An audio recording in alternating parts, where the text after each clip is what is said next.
एक लड़का विदेश में कमाने के लिए जाता है। विदेश में जाने के बाद घर पर उसकी पत्नी और उसकी माँ रह जाती है, क्योंकि वो परिवार का इकलौता बेटा था। एक दिन उसकी पत्नी रात में अपने दो प्रेमियों को बुला लेती है और उनके साथ संबंध बना रही होती है। तभी आवाज़ होती है तो उसकी सास की आंखें खुल जाती हैं और उसकी सास जब उधर आकर उस कमरे का नज़ारा देखती है तो उसके पैरों तले ज़मीन खिसक जाती है।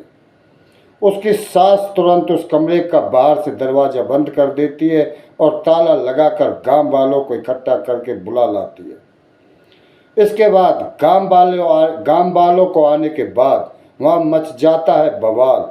ऐसा क्या हुआ इस घटना में, इस घटना की पूरी सच्चाई जानने के लिए आप हमारा वीडियो अंत तक जरूर देखिएगा।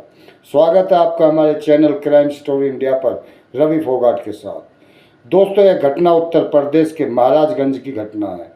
महाराजगंज में एक विशाल नाम का लड़का अपनी माँ के साथ और अपनी पत्नी रागिनी के साथ रहता था, जिसकी उम्र 28 साल और उसकी पत्नी की उम्र 24 साल और उसकी माँ की उम्र 65 साल।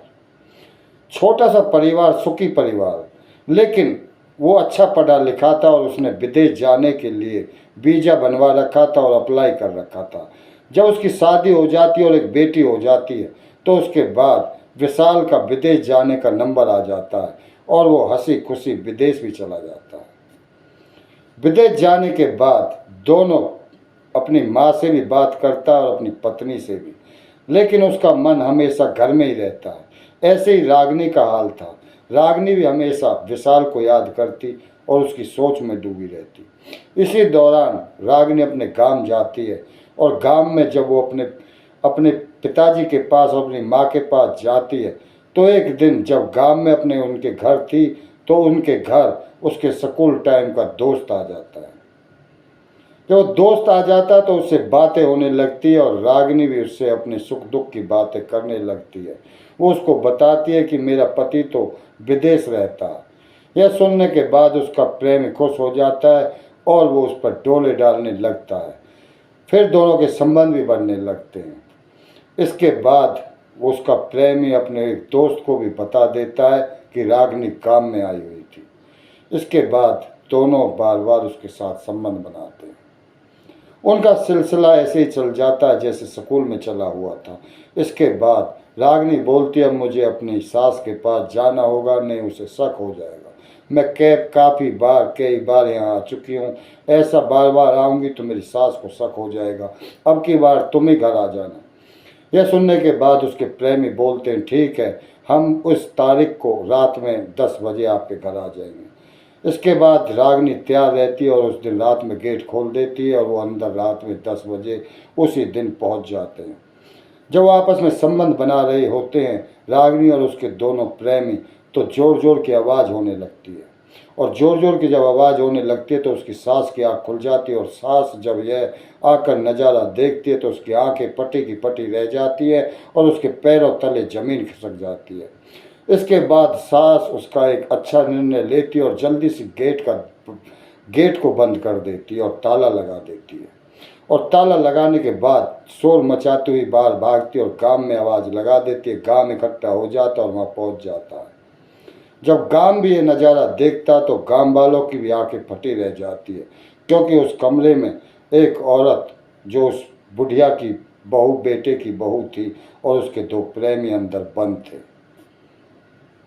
इसके बाद वो गांव वाले उस रागिनी के पिताजी और उसकी माँ के पास भी फ़ोन कर देते हैं और पुलिस को भी बुला लेते हैं। पुलिस को बुलाने के बाद रागिनी के पति के पास, विशाल के पास भी फ़ोन किया जाता है, उसे सारी घटना बताई जाती है। विशाल यह सुनकर दंग रह जाता है और बोलता है, जिस परिवार के लिए मैं अपना घर छोड़ के, सुख है मेरे लिए या दुख है ये मैं ही जानता हूँ, मैं विदेश पड़ा हूँ, उस परिवार की खुशी के लिए, और वही जिस मेरी पत्नी मेरे साथ ऐसा धोखा कर रही है तो मैं किसके लिए कमाऊँ। और उससे बोल दो कि वो मेरे साथ अब रहे ना और उसको जहाँ जाना चली जाए। पुलिस और रागिनी के परिवार वाले बहुत हाथमिन्ती जोड़ते हैं, लेकिन विशाल बिल्कुल मना कर देता है। वो बोल देता, जो औरत पीठ पीछे इतना विश्वासघात कर सकती है, उससे मेरी जान को खतरा और मेरी माँ की जान को खतरा है। वो आगे कुछ भी कर सकती है। विशाल ने तो उससे अपना पीछा छुटाने की पूरी कोशिश की, लेकिन ये मामला पुलिस में तो अभी लिखाया नहीं गया है। पुलिस में तो एक छोटा सा ही केस लिखाया गया है। पुलिस भी चाह रही है कि इसमें राजीनामा हो जाए, लेकिन ये मामला भी विशाल के गांव की पंचायत और जो रागनी के गांव की पंचायत है, पंचायतों के फैसले पर टिका हुआ है।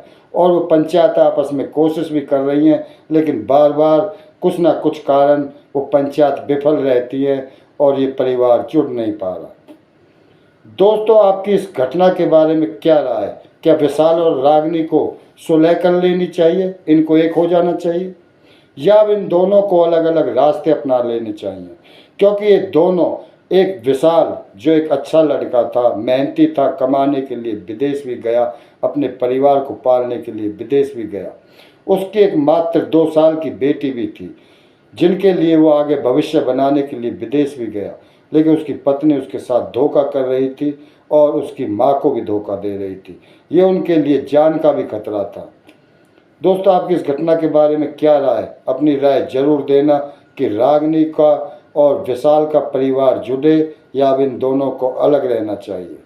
दोस्तों, अगर आपको हमारी एक वीडियो अच्छी लगे तो उन्हें शेयर भी किया करें, चैनल को सब्सक्राइब भी करें। कल हम एक सत्य घटना के साथ फिर आएंगे।